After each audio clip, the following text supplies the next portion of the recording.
Hey everyone, and welcome back to episode 2 of the Jared Brown podcast, the difference between winners and losers from coaching others and my own biggest breakthroughs.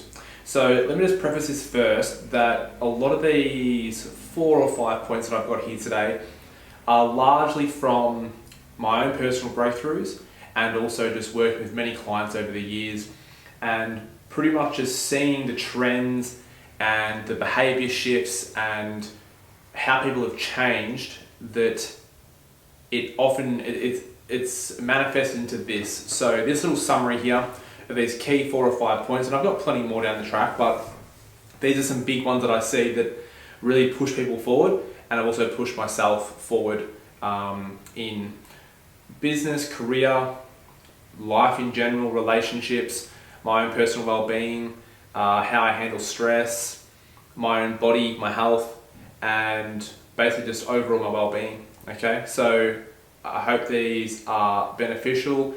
Like always, if you have any questions or comments around the topics and the points that are brought up, I'd love to hear them on social media. So tag me in your stories on Instagram, shoot me a DM, even shoot me through an email if you like, but I love interacting with the community and seeing if we can provide some more value to you to help yourself get better. So number 1 of the difference between winners and losers. One is winners take radical ownership of their circumstances. Losers point the finger. Now, what happens when you take radical ownership? You take back the power. And if I'm always taking responsibility, I'm always in control, which is a very powerful stance to be in. And it's very powerful because it gives you the ability and the tools to make change and change things moving forward if you're having challenges or problems. Could be in the workplace, in a relationship, just with your own life. Like if you're running into roadblocks all the time and you turn a corner and can take radical ownership and accept that I'm in this situation mostly because of what I've done or the things that I have let happen in my life. This is why I'm here right now. Now, it's not about making you feel guilty and get down and like that, but what it does is it gives you the power to say, look, if I am aware of that I'm in control and I'm in this position right now, good, bad, ugly, whatever the circumstances could be, it gives you a really strong sense of, hey, if that's the case, I can also then make a change to make it better. And it could be, again, like I said, making anything better. It could be your health, relationship, it could be the career, the business, it could be just how you're generally feeling. If you're in a bit of a slump, just know that you have the power and the ownership of your own life to do better. So I see it as well in people sometimes, and in myself, I've done it in the past and I've tried to get better at it and work at it, but as soon as you point the finger at someone for like something wrong happening, it could be in the workplace, it could be personally, all you're doing is just like passing the responsibility, and the person who can change the situation, you're changing who it goes from. So from you to the other person or to multiple people in the group. If you can accept responsibility and just take absolute ownership of your circumstances, maybe the group's responsibility, if you're in a group environment, and it gives you power to make moves and make changes. It's also strong from a leadership standpoint. If a group can see that you're the one willing to take on responsibility and make moves, all of a sudden you're seen more so as a leader and someone who can be like a trusted advisor almost, because you are willing to wear it. If you're willing to wear it, it's a very strong place to be in, okay? But the other of that, which is pointing the finger, you're just never responsible for anything. And it's a very unempowered state to live in, okay? Number 2, winners try not to label themselves, which could be in a negative sense. So if you're going to label yourself, at least make it a positive one. I see this a lot in people, and I get caught up too, but I think I'm a lot better at these days than when I was younger. So for example, you'll hear people say like, oh, I'm not a cook. I don't cook well. It's a label. You're saying you're not a good cook. Are you not a good cook, or have you not tried more than once or twice in 10 years? We hear these things and it becomes so mainstream and a part of our daily language, and I see it a lot when I work with clients for the first time. They're coming to make a change, but they have all these labels attached to them. Oh, I'm not good at squatting. I can't squat. Or, oh, I don't drink water. Like, I don't do this. Like, well, you're just labeling yourself in a way that your mind's not going to think anything else other than that. Your mind's not going to accept that, hey, maybe you can start making some positive change. Maybe you can start drinking water. Perhaps the way you were squatting was always bad, and therefore it just felt shit a few times. The labels that you give yourself will dictate who you are and who you become and how you live your life, okay? Because behavior change often starts with how you view yourself and how you label yourself. If you label yourself a winner, someone who takes action, takes radical ownership, you're a winner who wants to do better, you're going to start doing things that a winner would do. If you label yourself a fucking loser, you're going to be a fucking loser. Okay? I don't think I've ever seen someone who was winning in their area of expertise label themselves a fucking loser. Think about it for a second. So, just highlighting that there, that what you put on yourself, how you label yourself internally and also externally to the world, if you tell your friends, family, colleagues, partner, the label on yourself will dictate the actions you take. And it's a huge part of identity and behavior change, okay? If you want to start looking like an athlete, start doing what an athlete would do. Would an athlete, not prepare their food the day before? Would an athlete skip the gym 3 or 4 times in a row? Would they cut corners on their activation work and their warm-ups? Like, what is it for you that you think you could actually change? And the labels you're currently using, or do an audit on yourself and think like, how do you currently view yourself, but how do you want to change or be in the future? And you might be surprised with how different you might start speaking about yourself and to others as well. Number 3, winners always find a way, okay? Look, simple fact of life, you're going to run into challenges daily. You're going to run into very, very big challenges, monthly, yearly. Over a course of a lifetime, you might run into some life-altering challenges, hurdles, and problems. So winners, though, always find a way.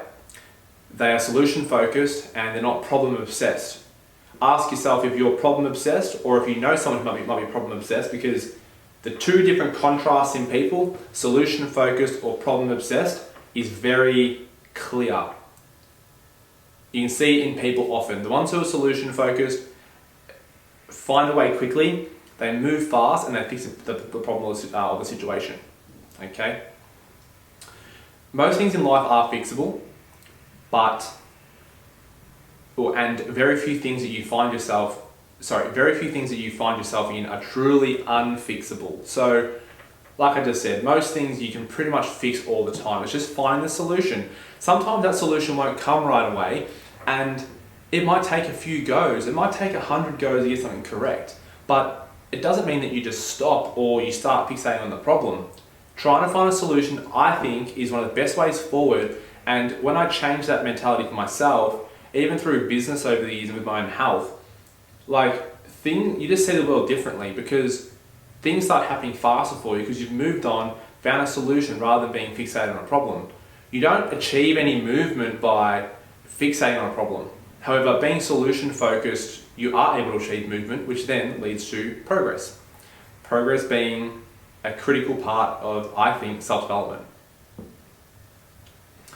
So in the end, be the person who finds a solution and become resourceful.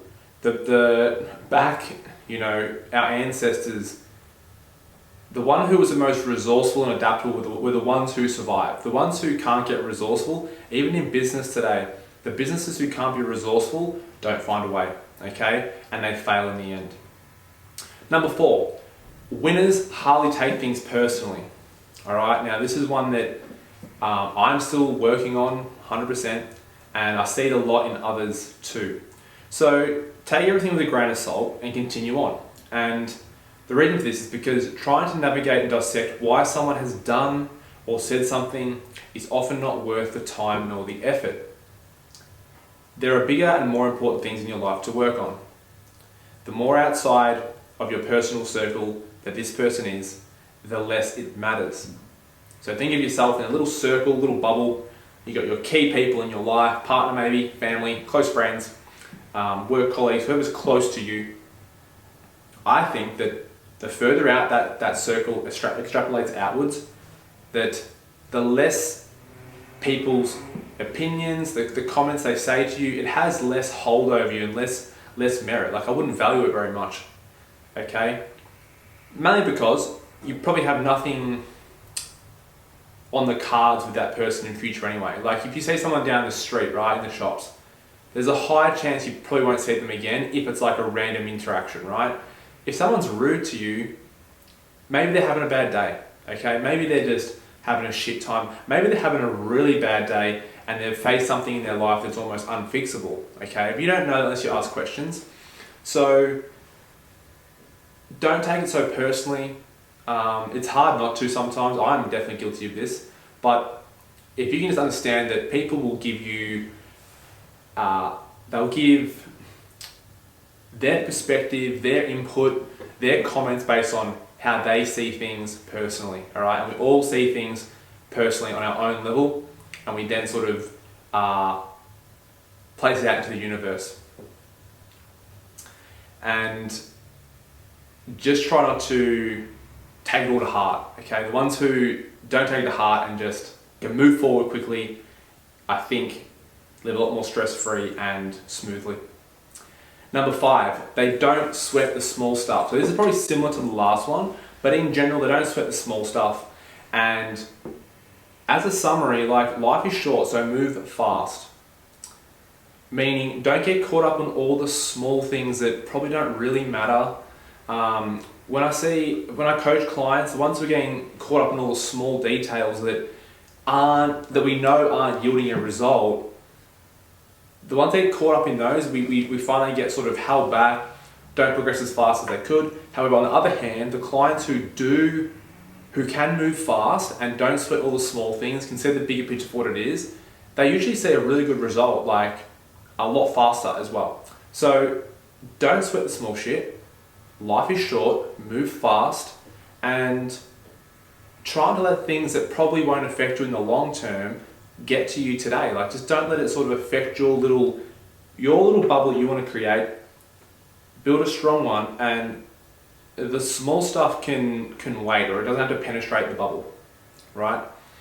But between winners and losers, again, I was someone who I think I used to sweat small stuff a lot more, especially in my early 20s, in my early 30s now, but being able to move fast, not sweat it, not worry about things so much, and focus on the big picture with the big movers, I think is really important. I see it a lot with our clientele.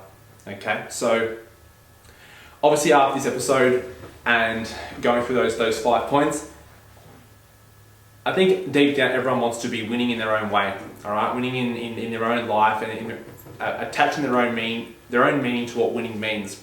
So I think that if you're listening to this podcast, you want to be a winner as well. I know I want to be a winner, and I think there are some really key differences, like the ones I just mentioned, that can help get you out of perhaps a losing mindset, could be the right word, but just get you out of a funk. And I think if you look at all the ones I just mentioned, with the 2 contrasts generally in each one, that the positive way of going about it is what pushes you further and faster ahead. And that's about it. Okay, so thank you for listening. As always, I appreciate that. And yeah, any questions, shoot them through on Instagram, and even we might try and get the question going for the listener questions in future. I'll ask it on the Instagram first, and then from there I will answer it on the podcast. Hope you enjoyed. Share with a friend, and yeah, I'll see you in the next episode.